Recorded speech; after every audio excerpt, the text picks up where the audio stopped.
By all accounts, we should be live. Ladies and gentlemen, welcome to the stream. Hello. I am back, Liam is back, we are back. How are you, sir? Almost alive. Almost alive, yeah. Almost You had a rough couple of weeks, haven't you? Yeah. The Namthrax Yes. had it bad. Well, that's all. Yeah, I've had lots of heavy cold from the last few days. Baby cold, bleh. But yeah, apparently not on the same kind of level. No. Yes. So, on with the script. This is the weekly podcast that covers music production, news and events, including what's going on in the rock and guitar worlds, as well as some nerdy technical talk about computers and such that relate to what we do at our recording studio. That is Hot Pole Studios, coming to you live from Manchester, England. I'm your host, Adam Steele, and joining me is Liam Wright, and this is the Hot Pole Position podcast number 37.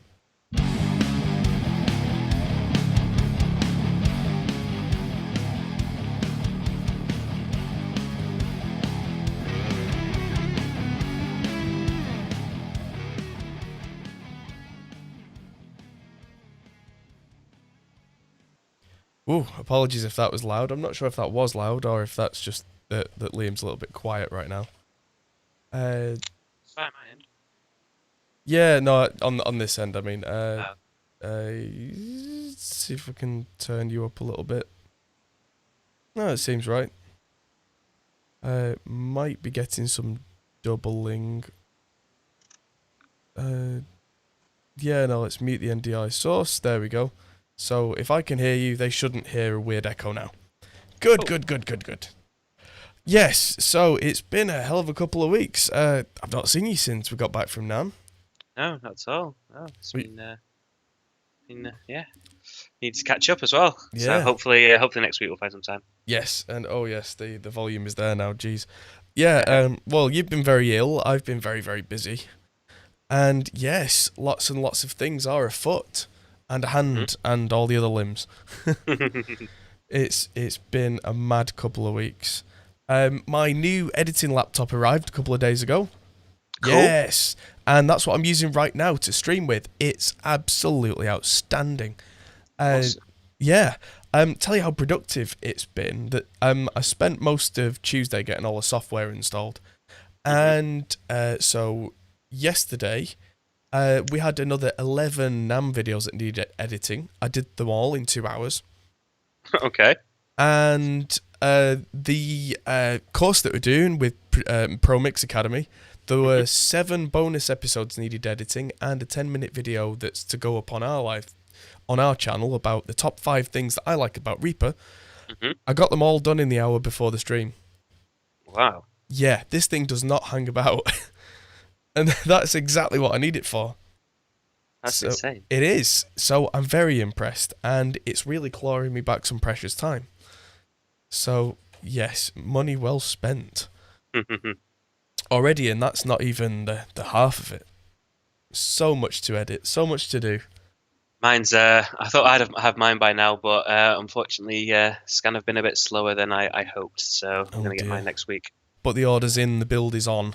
Is that right? No, till tomorrow. I need someone to sign a piece of paper that says I am who I say I am, who's not related to me. Oh. I used to be able to get Ash to do that, but now she's related to me. So yeah. Right, okay. Paperwork, isn't it great? Yes. Indeed. One interesting thing that's happened this week is our friends at Audient are sending us one of the Evo interfaces for review, which, if you've seen that video on the channel from the NAMM review, that was very much to be expected. But yeah, something that the guys from Audient have said to me is if they can get the interface to me quick enough, if I can do a really quick turnaround on the video, then it looks like I might just have a world exclusive. Exclusivo! Yeah. Cool. Yeah, I saw that in the emails. Oh, I love stuff like that. It's really exciting. I mean, it might not be a big deal to a lot of people, but to me, that's really cool. Yeah. But it also puts a fire under my backside, which is why I'm really... Yeah, so you're like, if I get it on Friday, I could maybe have it done by Monday. Yeah. Well, I was working it out, and those are the times I've got available, so it's like, right, let's do it. So yeah, I don't think it's going to arrive tomorrow because I don't think it got in the mail, but I'll still get it filmed over the weekend. Yeah. I mean, it's a cool little box as well. I mean, it works really well in NAMM. Yeah, that's it. I mean, I used it at NAMM. I had a prototype. I didn't even have a manual because they didn't have one yet because it's not even released. No. And it just kind of worked. And there's not much more you can say about a simple interface than with no manual and for what button does what. I still got it to work really quickly on a show floor. Yeah. I mean, yeah, that's awesome. How does the track sound? It sounds really good. I think I'm gonna add a couple more instruments to it. Yeah, I thought you might do that. Yeah, to fill it out. Yeah, flesh it out a bit. But the actual sound of the instruments we recorded is absolutely spot on. Like really, really good. Can we go to question time straight away? Sure. And can I ask, how do I get the sound of this via a cable? Via a cable? You should just be able to have a cable plugged in. Is that USB cable you've got only for power? Has the data in it gone, or is it just for charging? What do you mean? When you plug it in, you know, a USB cable's got 4 wires in it. If it's just a charging one, it's only got 2 wires for power. How do I know that? You plug in a few until one works. Unfortunately, they don't tell you. It's a bit rubbish. I don't know. I don't remember how to get to the menu on this thing now. Yeah, if you plug in a USB device and it's got a connection, it should literally just come up on the screen with audio interface. Right, yeah, it's not done that. No. Wow. Womp womp. I don't have many mini USB cables, so I don't have many to try. It's not micro USB, it's mini. Oh, that old chestnut. Yeah, there's 1,000 micro USB. Oh wait, I have to turn it off first. Ah. But now it's saying it's saying audio or card. Card. Did I just like stop it on card? Yeah, it's like a roulette. Yep. Yep, you do. It's audio roulette. Okay. Question time over. Carry on with the stream. Oh man. Yeah, so between new laptop and editing all the things, it's been a hell of a couple of weeks. I'm still not quite right from NAMM. Every day I've got to a point where I've had to have a nap at some point, and later in the evening it's just hit me. I mean, I don't know. Like, mine's just mixed in. Like the first day back, I did a full day work, and then I just got ill, and like literally, like today's the first day where I felt human, and I've not been coughing my guts up constantly. Nice. Yeah, Charlie's been the same though. He's been like completely KO'd. Both of us. Like, we obviously went and wow. Yeah, like I mean, he's been forced to do a bit of work because he's running his company. He's kind of got to, but yeah, it's what then you do. yeah, it's been a bit crap from my point of view because it's like I'm contracting, so if I don't work, I don't get paid. So yeah, it's a bit shit, but it'll all work its way out. And it was good fun. I was really excited, and we got a lot done. So yes, I've had a few people already get in contact from NAMM, but yeah, the main ones are Audient, of course. And we were looking at talking to Dell, but because they were the American division, that didn't kind of pan out.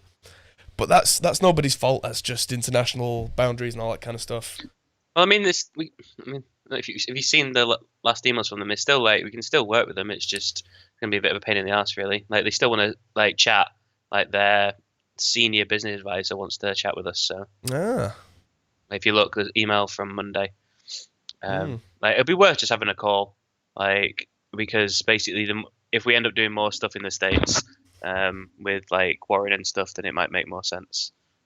But it's always good to know people. Yeah, absolutely. Yeah, they like the channel and stuff. So good stuff. Yeah, Marty in chat says, congratulations on the new laptop, you ThinkPad trooper. Yes, I took my ThinkPad to NAMM, but unfortunately, I've gone to the dark side now. I'm not using a ThinkPad anymore.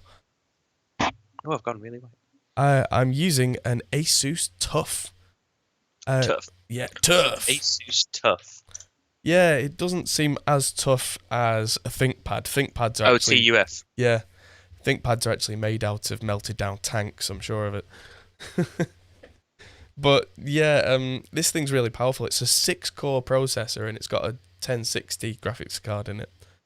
You know what blew me mind while we're on the subject of processors? What's that? So I was looking for a new laptop for Ash, and she's currently using the iMac, that's a 2014 iMac. Yeah. Do you know that the CPU in that computer is better than mine in this computer? What? Yeah. Benchmarking the i7. Oh, I can't remember what the number is now, but the i7 that's in that benchmarks higher than my i5 6600K. Wow, that's weird. Mind you, I think yours It and bench the it Mac, they're only one generation apart. looking at it, that process. I'll see if I can pull it up. That processor on the 2014 iMac, the i7, really stands up to today's. Like its single core processing is ridiculous. Well, I've said that since the Haswells, which is the 4000 series, which is what I think that is. I'll pull it up now. Yeah, it's the 4790K. It is. Yeah. So it's a 4 gigahertz 4790K. Yeah, it's quad core Haswell. Yeah. Yeah. Since then, we've only really had one architectural jump, and that's the one that you've got, which is the 6000 series, because the 5000 never really came out, apart from a select few. And then from then on, the 7, 8, 9, 10, they're literally the same chips with a small refinement. So like, we're trying to find something for Ashton. I was like, look, there's nothing you can get unless you spend a fortune, like for a Mac that will compete. So she's ended up going for a 13-inch MacBook Pro, where because she's the only editing she's doing is off the Canon G7, single camera, very minimal graphics. Like it's an integrated graphics card, but from what people are saying, like it'll handle it fine. Like the processor's there, like. Well, you noticed I edited several videos on that old ThinkPad using the G7X footage. I mean, the modern Macs and just modern laptops in general have one thing that old thing didn't, and that's QuickSync that Premiere uses, which will turn it from a 20-minute render to a 3-minute render. And that's the only thing you really need. And in all honesty, if she can edit on the laptop and then if she has to do the rendering on the Mac, that'll be fine. It's just so that she can do something like you can go and edit in the living room and then come back and render it on the Mac using the same hard drive. Like it's fine. So she's gone for that little 13-inch one, which has got the touchpad, like the first generation of the touchpad on, and that saved us like it's gone from being £2,600 to being £1,000. Yeah, like it's a no-brainer. But I was just blown away by the fact that a 2014 iMac has got a processor that like benchmarks alongside like even like so I'm going for an i7 9750 or whatever, and even that only benchmarks to a degree like 30% better. Like it's insane. Yeah, well, it's maybe single threaded hasn't gone much further, but multi-core really has. Yeah. I mean, like I said, this laptop that I've got is technically one generation old, but it really isn't. It's a 6-core, and it absolutely is smoking everything, because that extra processing means that it's half as powerful again as the laptop that I had, because it's literally got half as many cores again.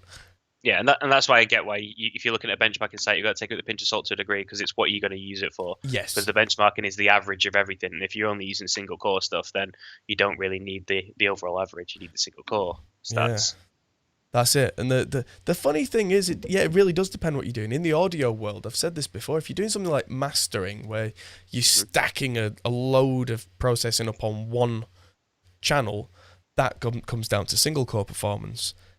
But if you're doing something where it's like 200 tracks of a mix, that relies much more on multi-core performance, because it can spread them all out evenly, and that makes a lot more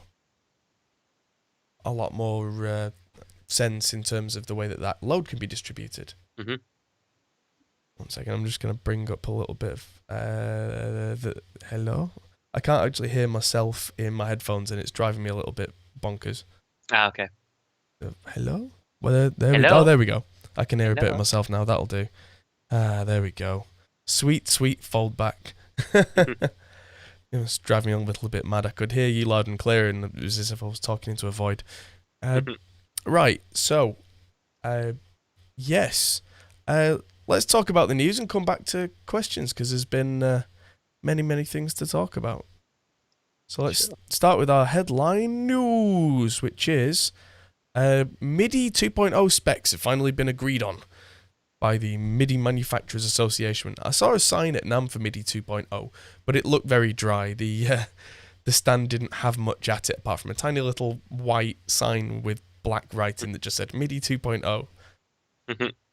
But it was opposite the Roland booth, so it seemed like it was in a very important place. Mhm. And yeah, apparently it's all being ratified by the Japanese council. Oh yeah, I remember. Yeah, I remember seeing that. Yeah. Yeah, so the news we talked about a few months ago was that it had been announced and that it was all going to be nice. But now it's all been pretty much agreed on. It was what does it say here? It was adopted unanimously by all the members that were in attendance at the meeting. Okay. So there's things like things that MIDI doesn't have right now, which is one of them was that it's properly bidirectional. You use a single cable and it's send and receive, because traditionally MIDI you actually need one cable for each. Mhm. It's got a thing called MIDI capability inquiry, Okay. which means when you plug it in, it actually asks the other piece of gear, hey, what can you do? What can I do? What can we both do? So that they talk basically in the right language to each other. Mhm. So that if in the future there's any cool new features that don't exist right now, they can just be added in.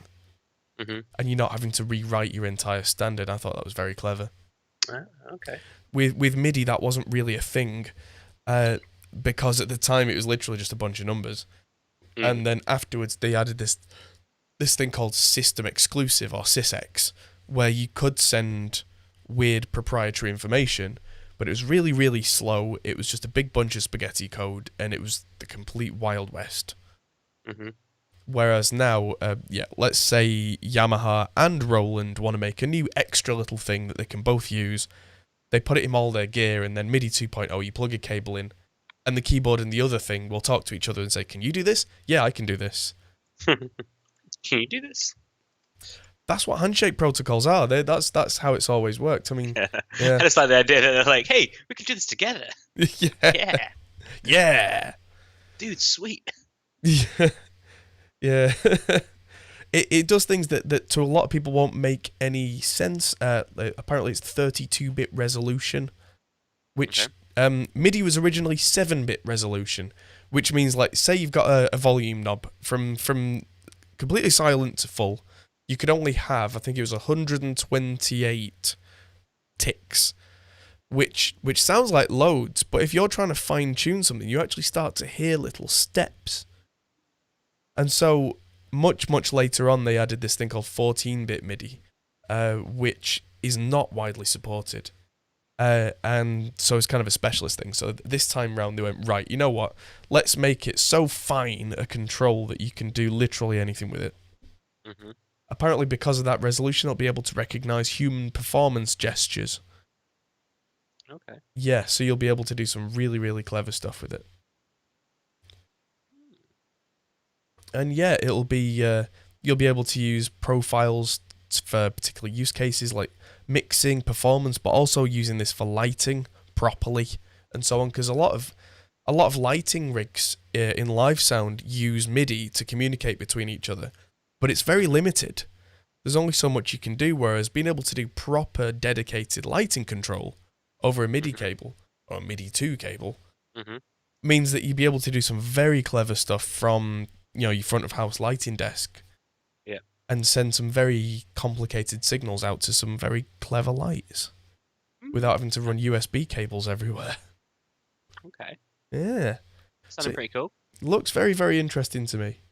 The specs are currently being edited by the MMA, which is a pretty cool name. The final format. They'll be signed off by the Japanese MIDI Standards Organization. And then you'll be able to get it as a public download.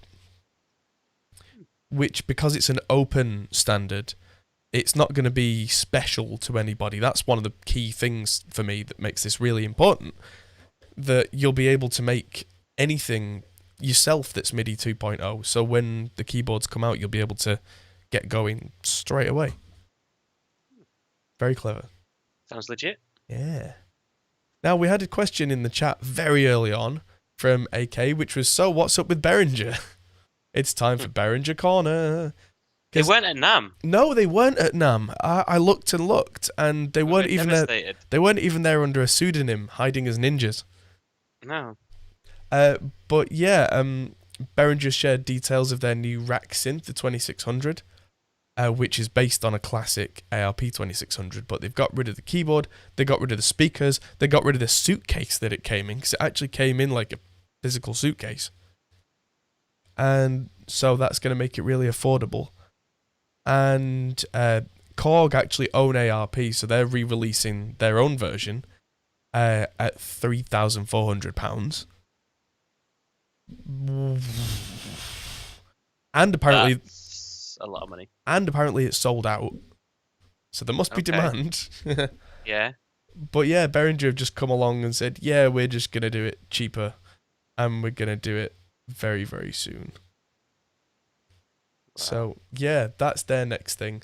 But yeah, Behringer Corner this week, they're dumping a synth on everybody that's going to undercut the people who actually own the synth. Oh dear. Ah, Behringer. Yeah. Yes, so yes, that's Behringer for you.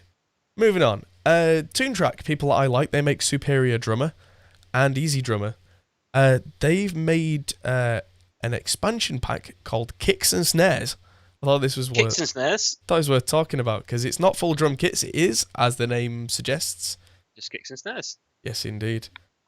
So apparently it's got 74 instruments in there. All kicks, all snares. All the time. Okay. Apparently, what's special about these kicks and snares? Why should I care?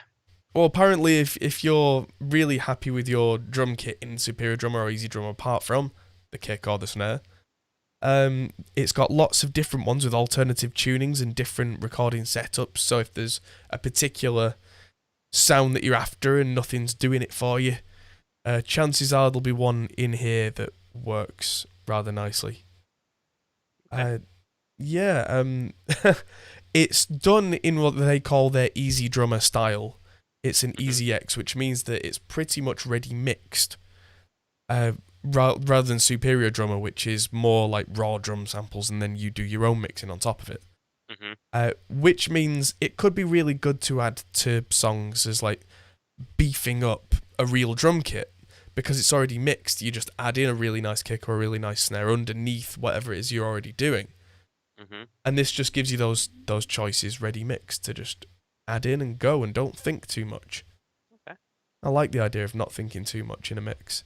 I mean, as someone who overthinks everything, it's nice sometimes to just kind of not.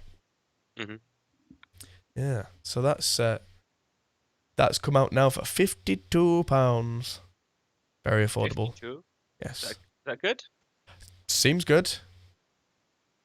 I mean, for kicks and snares, I mean, how much does a kick and snare cost? More than that. Oh yeah, a lot more than that. But... Yeah. So, from the kicks and snares to the old man that yells at a cloud, Neil Young, everybody's favourite old man of rock. I don't know if you know, but a few years ago he came up with a thing called the Pono Player. No, the Pono Player, it was kind of like an iPod, but had a really good converter in it, could play lossless audio. That was his whole shtick. It was like a bit of a beast, but it had really high fidelity. And now he's back in the news because he's saying that the MacBook Pro has Fisher Price audio quality, and apparently it's a piece of crap. Which, you know, as much as he's being a grumpy old man, to a point I kind of agree with him. But that I could say for any laptop pretty much full stop. That if you're expecting professional quality sound out of the 3.5mm jack that comes tacked on to a motherboard as an afterthought, yeah, guess again. Yeah. I mean, you'll get half decent sound out of them, but if you're going to drive something like these headphones I'm wearing, like the HD 650s or something like that, good luck.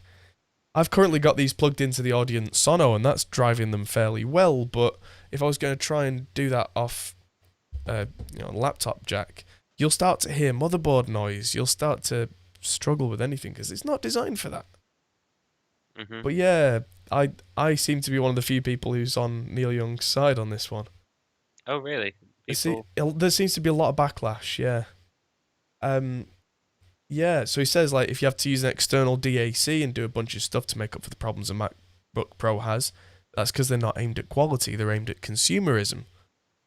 Yeah. Which, yeah, I mean, as much as that sounds obvious, I think he's got a fair point because Apple still market things with the Pro label on them.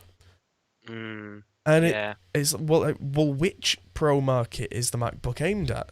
Because I don't think it's aimed at audio pros anymore, and I've said this for years, that it's not a professional audio workstation. Hell, it's not a professional video workstation because it can barely keep up without overheating. It's not a professional graphics workstation because the screen's not big enough. It's a professional who goes and sits in Starbucks for meetings thing. And those people have all got AirPod Pros anyway. They don't need the quality out of the 3.5mm jack. So he's got a point. Yeah, no, I mean I'm with you on all of that. Yeah. So there you go. The story as told by Mr. Steele. Yeah, so that's something that made me laugh. Something we've not had a chance to talk about, because with you not being so good last week, I had John McLucas on the podcast with me. What a great man he is. But we didn't get a chance to talk about the Luna software, if you remember that. Yes. Yeah. The Universal Audio stuff. Yes, that's the one. I think this is going to be some real shaky ground here. I don't know about you, but I don't think this is the best idea from Universal Audio myself. Well, when we're talking about all the facts of moving away from hardware locking DAWs and the freedom that you get with iPads and mobile recording now, it seems counterintuitive to be moving in this direction. It does. It seems very odd that Universal Audio's solution to making more people use their hardware is to make software that can only be used with their hardware, which was a massive issue for Pro Tools several years ago. I don't know if people remember this, but Pro Tools 9 and below, you had to use either an M-Audio interface, a DigiDesign 001, 002, 003, or an actual Pro Tools HD system. Those were your only choices. Well, the thing is, back then, that's what made you feel like Pro Tools was good, though. Like that was a really big selling point for it. You thought, and again, it's down that whole conversation we've had before about both audio and video and the fact of computing power wasn't there back then, but now with the advancements in processing power, memory, and graphics cards, that you don't need the external box anymore. So what's the point? Yada yada yada. Yeah. I think there's an element that you're talking about. I mean, it's just already been brought up with the fact of, say, the MacBook and the audio interface in a MacBook. It's not good enough. Maybe they're thinking, fuck it, while Pro Tools have moved away from it, maybe they're going to try and corner it. But I feel like, and correct me here then, that's your technology, is there anything in Luna, because it would have to have something in there that's like, ooh, wow, that's special? No, I don't think there is. Well, then they're fucked. Yeah, there are so many issues with it because, I mean, it looks like it's got fairly tight integration with the hardware, which is nice, but they've already shot themselves in the foot before they begin. I mean, Martin Chat says, oh yeah, it's free with their hardware. I don't care. I do not care because, firstly, their hardware is expensive, which means free doesn't mean free if you're spending thousands. It means it's included, not free. To me, that's a distinct difference. Also, it's currently only available on Mac, which shuts out a large percentage of your potential user base.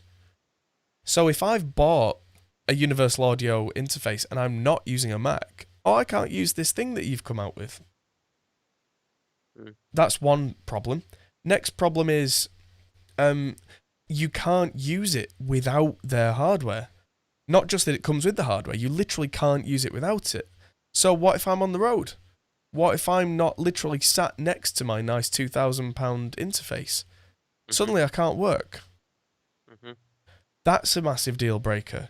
And the reason that Pro Tools exploded in popularity is that suddenly you could use it with any interface on any computer, essentially. I mean, yes, if you're a full-time professional, you weren't bothered anyway, but for everybody else, they could suddenly jump on the same ship. Mhm. And there are already so many competitors that this doesn't have a killer feature.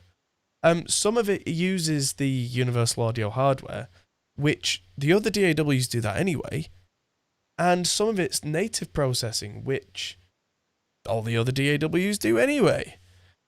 And yeah, it's computer based, it can record and mix multiple channels. Apparently, Universal Audio wouldn't call it a DAW, but that's what it is. It's digital, it's a workstation, and it does audio. It's a digital They audio won't. workstation. What? They won't. Why won't they call it? That's the question. It seems to be some sort of marketing exercise. They're trying to frame it as something different.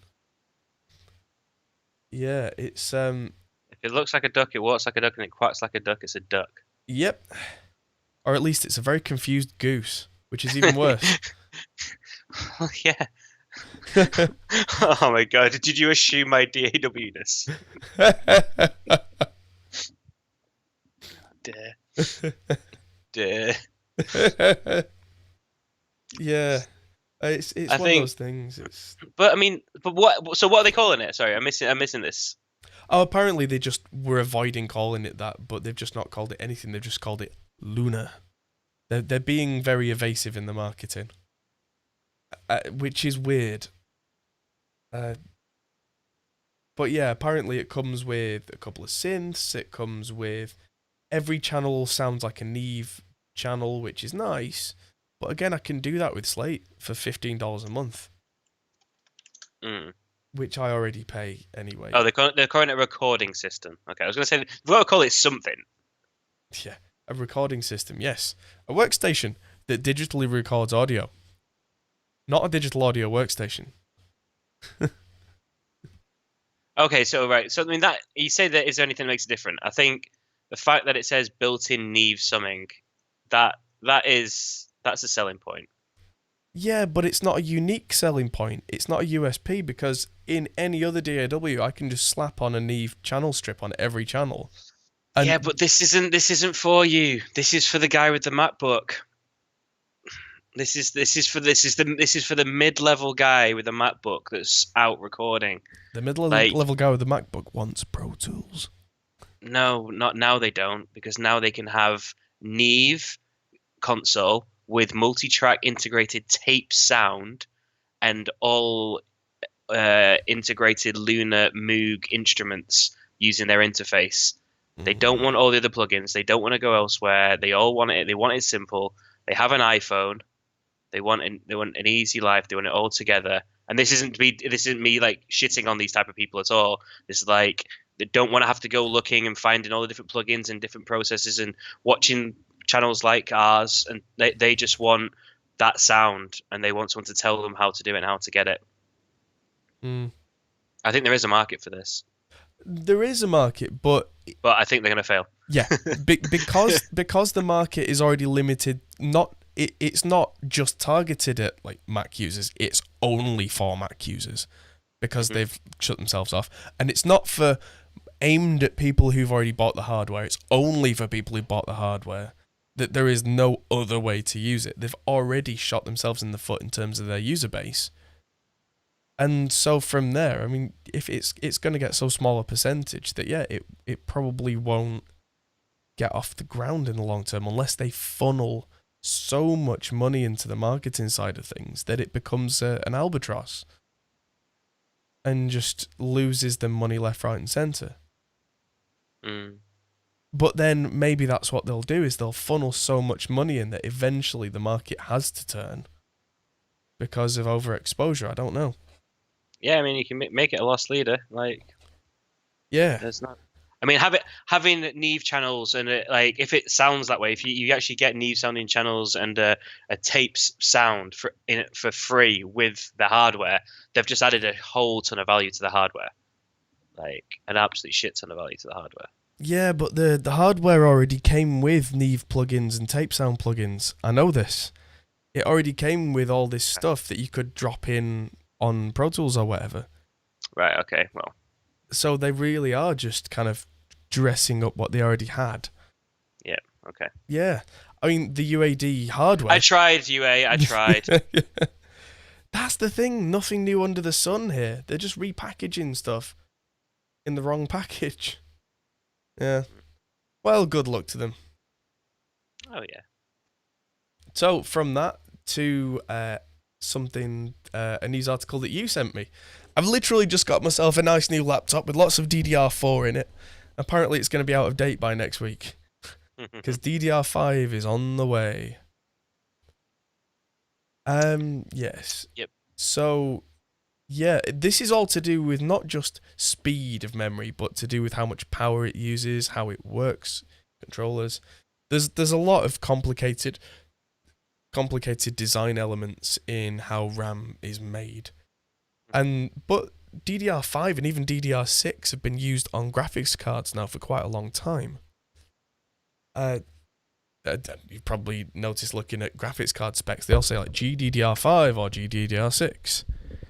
They put the G in front of it so that people don't start going, but why can't I have this in my main system? And the thing is, you probably could if they, allowed it. The thing about DDR5 and DDR6 is it's much faster, but it wasn't as reliable, which for graphics isn't actually that much of a big deal. In graphics, if a bit gets flipped here or there, you might end up with a white speck on a texture somewhere on the screen, and the game's not going to crash. If you end up with a bit flipped in system memory, that can blue screen the whole thing. Yeah.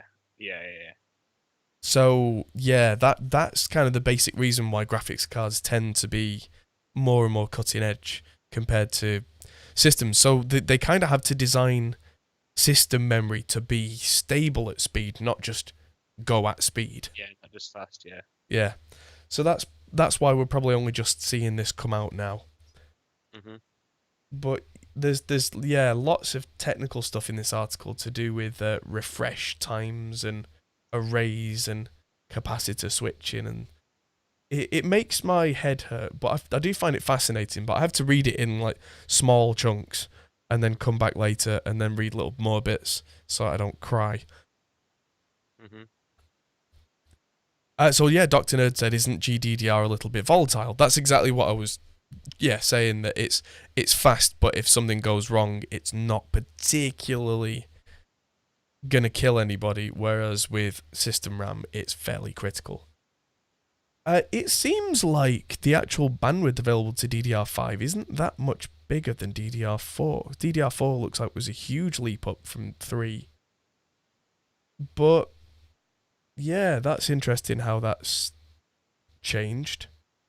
But there will be other consequences down the line because it can use lower voltage, which means that it can be cranked up faster with less power usage. Less power usage is important because then laptops and phones and anything that uses DDR and all of that stuff does. If you need lower voltage to run something, you need less power, you get more battery life. And so you're not panicking far too much about, how are we going to put 2 gigabytes of RAM in this? It'll melt the battery. Nah, let's stick 16 of DDR5 in and it'll be fine. Yeah. So looking forward to having 32 gig of RAM, I'll tell you that. Yeah? Yeah, fucking. You know what? I'm thinking of moving over to this new version of Edge. Oh, the Chrome Edge. Yeah, Chromium. Apparently uses a lot less RAM. Like at the moment, okay, I've got Premiere open in the background, but essentially I've got Skype on. Let's close Premiere because it's not doing anything anyway. But Skype on, a couple of things in the background, Discord, Steam. They're not doing anything. But I'm using 40% of my memory. Like almost all of that is Chrome. With how many tabs are open? 1 tab.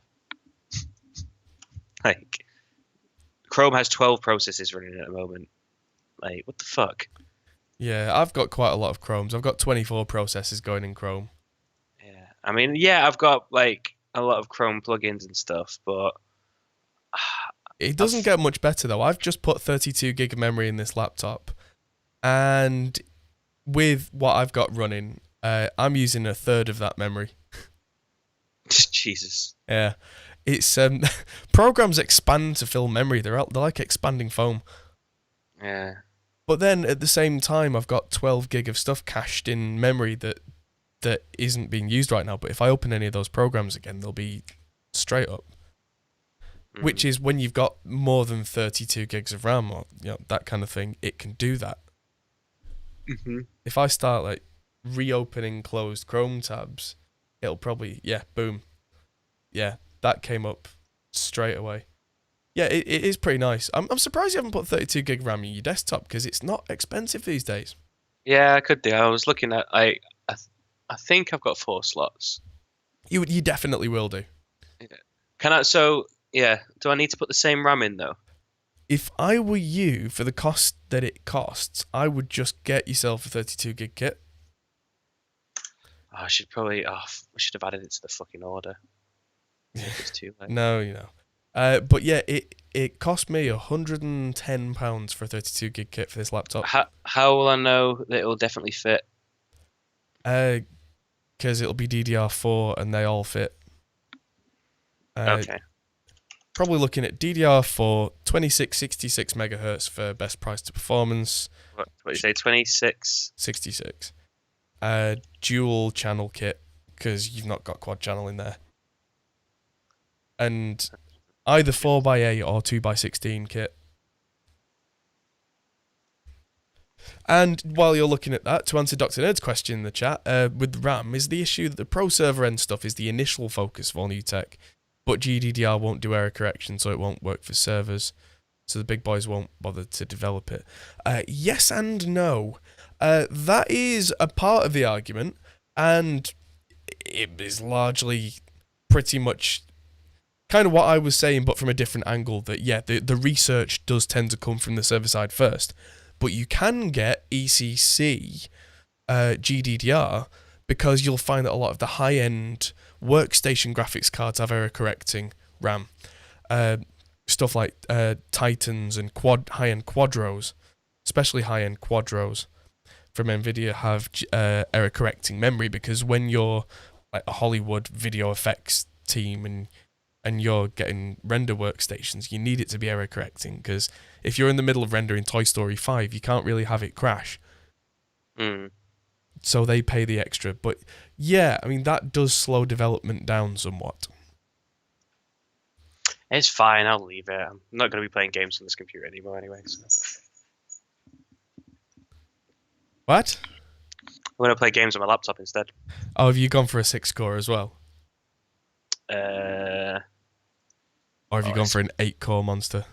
Well, it's better than this one, whatever it is. Can't remember now.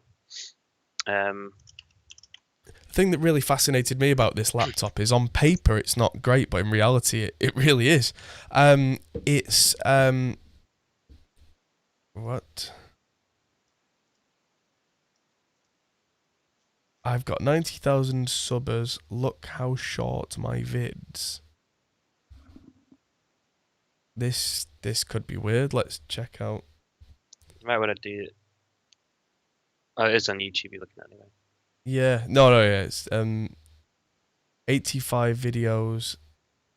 That's royalty-free music. No, I'm good. Like you. No, let's not have that on my stream. Yeah, okay. Well done. Good for you, buddy. I went for the i7 9750. 9750H? Yes. Yes. So it's almost identical to mine. Mine's an 8750H. So it's the same, but just the generation previous. So this is what I was saying about there's very little has changed in the last couple of generations. That I think yours basically is mine, but with a 5 or 10% clock boost. Yeah. They just managed to put an extra heatsink in somewhere or something. Yeah.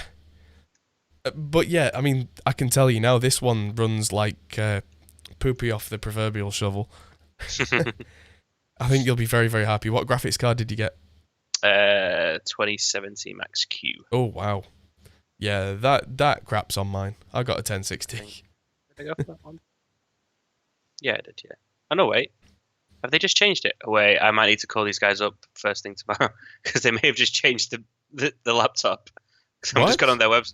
I've just looked at the website, and it's now not the same thing. Oh. Okay. Let's see what I'm going to get. Yeah. Oh, no, it's still Max Q. No, it's fine. It's all good. It's all good. They just didn't put the Max Q on the front page, that was all. Right, yeah, okay. 2070 Max Q, so... Okay, just not enough space on the front page to cram it all in. So it just says 2070 RTX graphics. Like, okay, don't think so. Yeah. Have you seen the 2060 KO in the news? I have not. It's a desktop graphics card. It's probably worth looking at, just for a news article. I saw they announced the 3080. They've announced it, have they? I've heard rumours. I didn't see an official announcement, unless that was today. Yeah, I'm sure it was. I saw a thing on my Google. Maybe it was just a release date. Yeah, maybe it was just. Oh, release date. Okay. Oh, yeah. Tech Radar. Yeah. Leak specs. Yeah, it's largely rumours, I think, at this point. But yeah, the 2060 KO really interested me. So this thing it's a desktop graphics card. This is actually a 2080, but with some bits fused off. Okay. So this is what I've always talked about with binning with parts. What they do is graphics cards, and sometimes even processors, depending on the design, have more components on them than you actually realise they have. But they all go through a test. And the ones that test pass with flying colours go into the ultimate like high-end versions. And then the next versions go in the kind of average version, and the rest go into a cupboard and don't get seen again. And so, to save money, the quote-unquote failure rate of the 2080 from NVIDIA must have been so high that they've got thousands upon thousands upon thousands of these chips that didn't quite pass.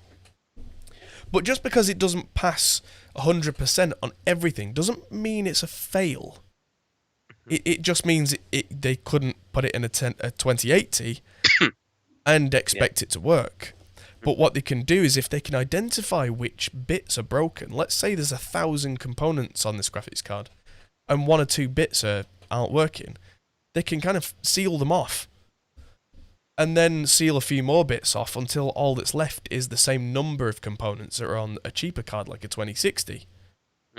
And then they stick them on a board and go, this is now the 2060 KO. Thing is, because this is actually the physically larger, more impressive processor from the 2080, apparently if you use this in gaming, it's exactly the same as a regular 2060.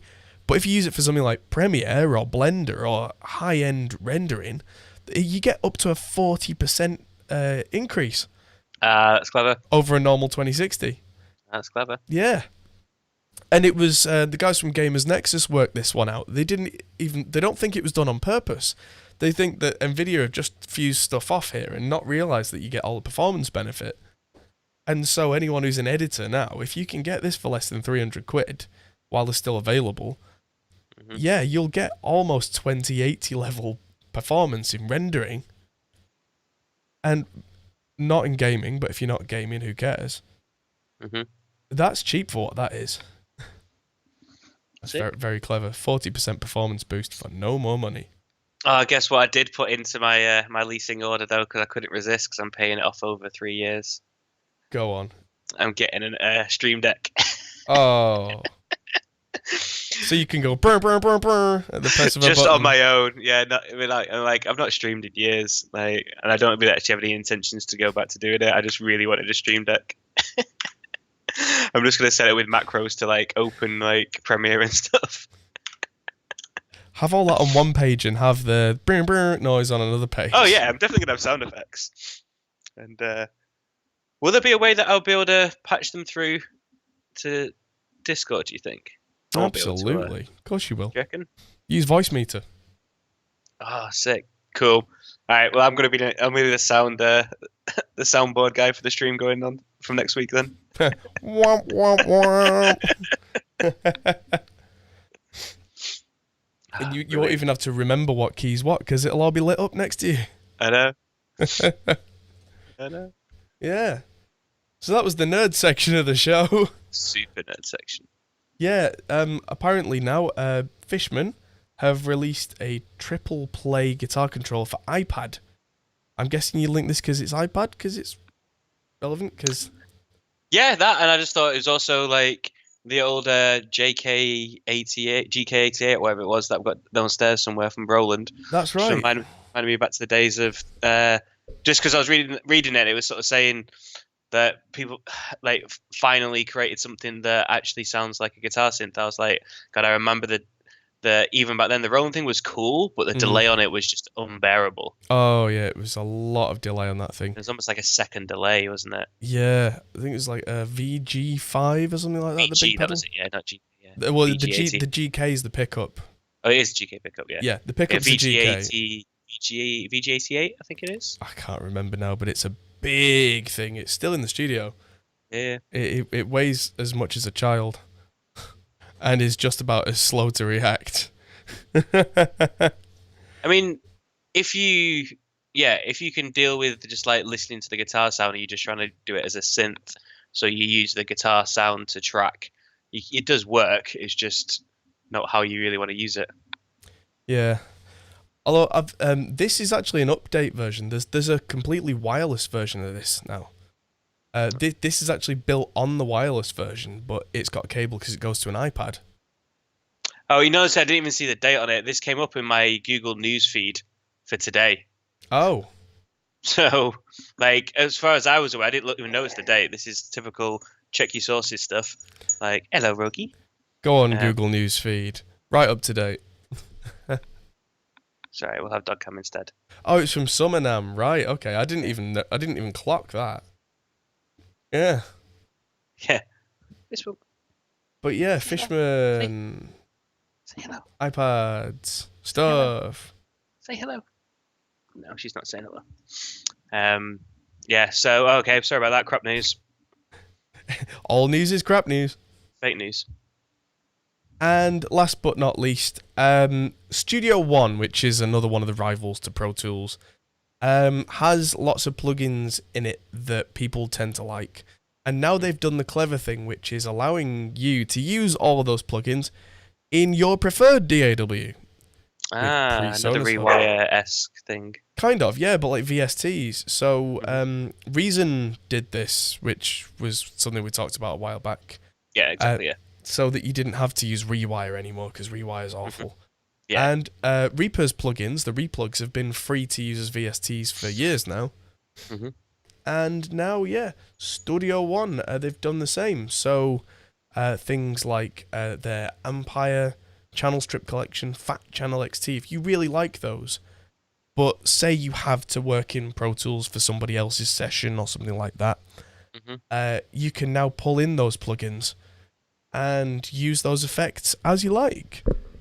Cool. I believe it's not free. You have to already own Studio One for Professional. Yeah.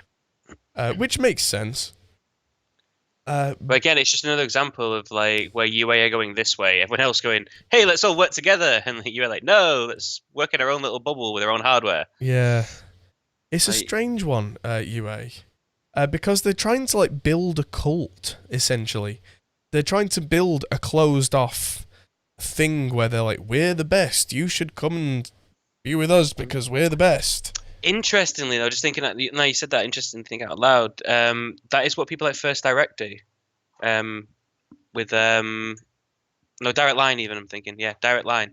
Okay. When it comes to insurance, so like they are not on any of the comparison sites. Yeah. And that's what keeps them afloat. Essentially, that you have to go to them, and their pricing is like you have to do that as a separate entity. Like if everyone's grouping together, there is a strategy to then stand out on your own, and be the outlier to all of that.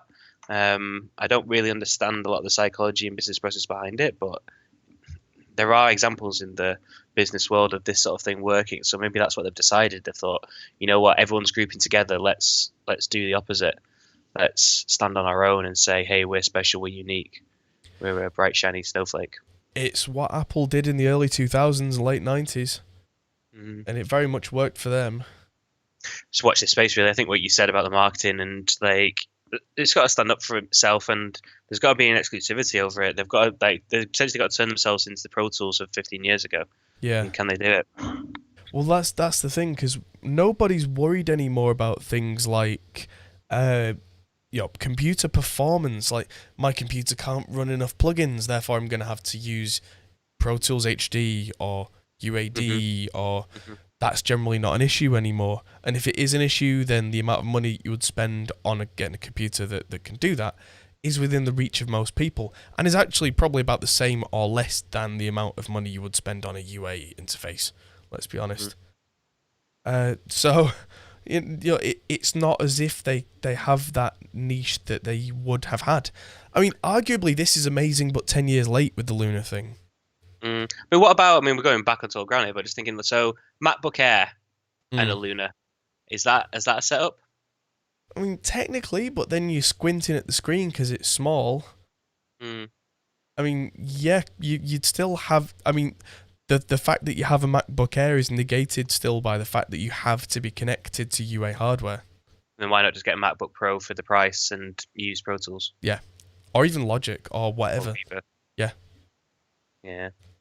Yeah, just trying to find use cases for it. Yeah, struggling. Yeah, well, that's the problem. I mean, if there was a use case for this, I'll have it. I don't. And this obviously not talking now about not Studio talking One. about Studio One, yeah. Like Studio One, yeah, completely get this. We can plug it into everything. Everyone can work together, be happy, join in as a big happy family of a commune of DAW users all using your own stuff on everyone else's things. Like, yeah. Yeah, I mean, anything that can make their software more visible and more palatable to more people is going to bring more people over to their ecosystem. Because PreSonus don't just do software, they do hardware as well. Yeah, they do, yeah. But I mean, there's also the angle, like, you can buy a Studio One license and then carry on using Pro Tools or Reaper and just use it for the plugins if you like them. As you said, you don't even have to use, like, the DAW at all now. No. Or if you want to have everything, if you want to set up a studio that has everything so that anyone can use it, but you use one, like, so you've got the option, if someone says, oh, do you have such and such? Yeah, I've got it. Like, collecting plugins, essentially. Well, now you can do that and carry on using DAW. Yeah, root voice through your DAW, then use stereo mix driver, superior to voice meter. No latency. There's no more latency in voice meter than there is anything if you set it up right.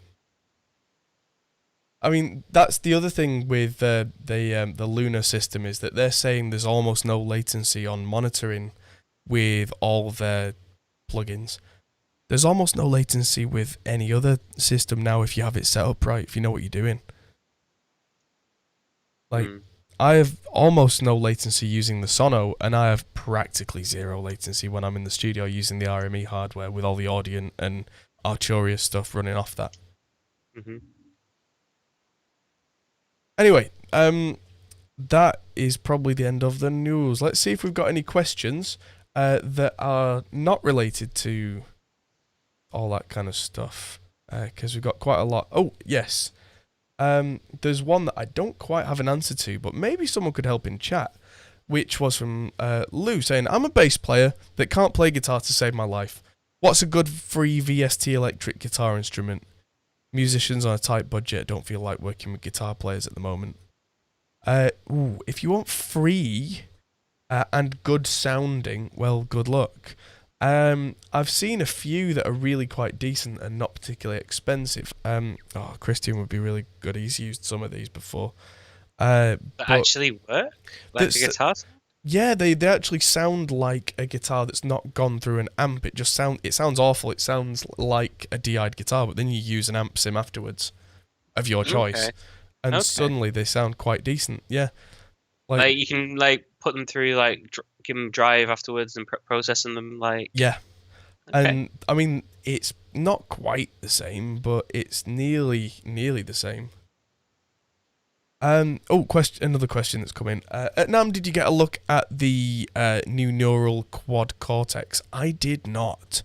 I can't describe to you just how big NAMM We did is. try to. That was on the list every day, so it's not that we just completely ignored that. Remember, Charlie mentioned it a couple of times, and we need to try and get that sorted. On the Sunday, I got to the neural booth. It was a Sunday. It was dead. There was still a queue of about 7 people for every station. I mean, the popularity cannot be understated at that booth, and that alone speaks volumes. But to be honest, it would have been quite hard to tell the quality because the background noise is so overpowering at NAMM as well. That if you put headphones on, there's just a constant rumble underneath. Mm-hmm. Yeah.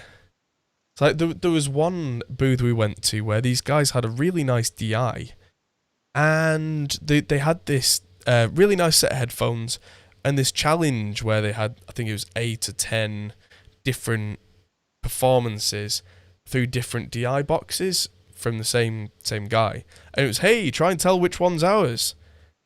I couldn't tell. I didn't have a clue. I didn't tell them that at the time, but it's because of the noise at NAMM. I couldn't have picked out any detail because it was essentially like someone had a subwoofer 2 feet away from me. Mm-hmm. That's the nature of a convention like that. Yeah. Yeah, it was insane. Yeah. It was insane. Dr. Nerd says, tempted by the idea of getting a used PreSonus 16-channel desk. Firewire interface. No, don't do that. Firewire is already beyond end of life. There's a reason they're going so cheap. Windows doesn't support it. Mac definitely doesn't support it anymore. Apple have officially disavowed all knowledge of Firewire. Linux still supports it, but then Linux supports everything going back to about 1903. But yeah, no, that's one of the reasons. Plus, PreSonus is older hardware. I don't want to be horrible to what PreSonus is now, but several years ago, in my opinion, their hardware was not up to par compared to what everybody else's was. I believe they've come a long way. But yeah, when they were doing stuff like the Firewire desks, they didn't have a great reputation. It's cheap because it's cheap. Coming back, curious why DSP boxes for offloading CPU haven't been made super popular yet and cheap. That's because several reasons. Firstly, if one company made it, all the companies would make it. Nobody would make a unifying standard. They'd all be competing. So which one do you develop plugins for?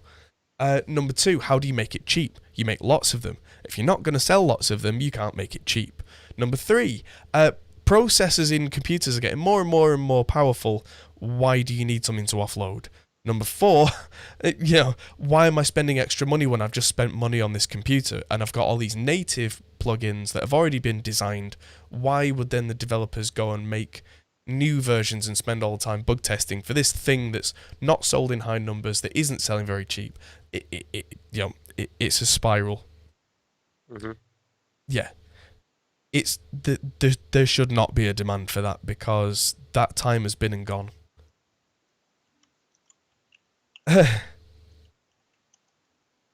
Yes, I think that covers everything in chat. Whew. Sorry, that was a little bit of a soapbox moment there. I'll just let you do your thing. But yeah, when someone says to me, "Oh, why don't you use DSP for anything anymore?" It's like, well, yes, I've got 11 NAMM videos to get out now. So I might release 2 a day for the next week just to try and get them all out there. 2 a day? Yeah, 2 a day. You're insane. Insane. Yeah, I've also got another 8 videos to render after this. And that's not counting all the other videos that I have to edit. And the one that I'm going to film over the weekend is the world exclusive. Exclusive? Okay, why don't you use DSP anymore? Well, fun fact, I never used DSP. I've always hated it. I've always gone native. Yeah. The only time that I've ever knowingly used DSP stuff is either Focusrite, Liquid Sapphire interface. And the two main channels in that had kind of a, what do you call it? They had their own kind of preamp sound in there.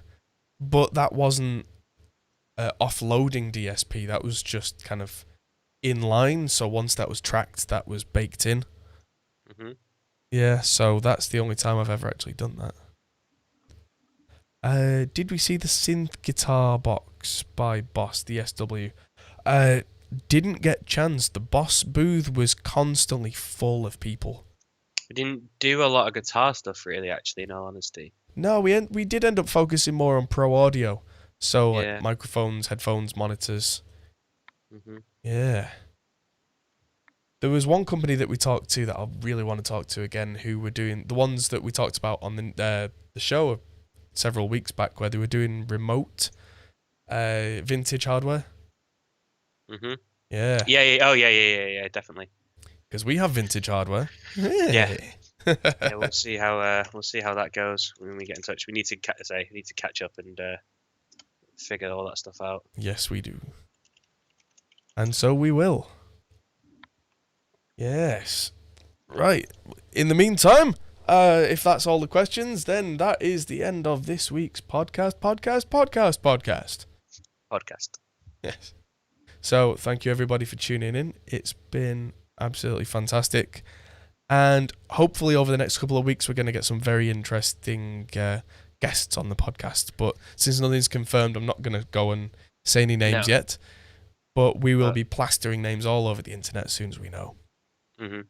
And we're hoping to get a roundtable sorted out at some point as well. Yes. The stream, so we'll see how that goes. Well, now I've got my new machine. It's more than powerful enough to handle something like that. Mm-hmm. So I'm now on a hardline Ethernet with a 6-core processor. I think we can do stuff like that. Yeah, so what we can say is that we collared a few quite big names in the industry while we were at NAMM, and I had a crazy idea of a roundtable that I'd like to do, getting everyone together to discuss some issues in the industry. And everyone was very receptive to the idea, so we'll see if we can get it. It's basically just logistics of whether we can organize it to get kind of 4 or 5 of some of the top guys all together at the same time. We'll give you guys plenty of warning for that, because that'll definitely be a stream not to miss. But we'll see. That's going to take a good few weeks to try and get sorted. It's going to be at least probably March before we get that in place if we can. But we'll let you know how we get on with it. Yes. All right. So thank you everybody for watching, and we'll see you next week. Same bat time, same bat channel. Goodbye. Bye.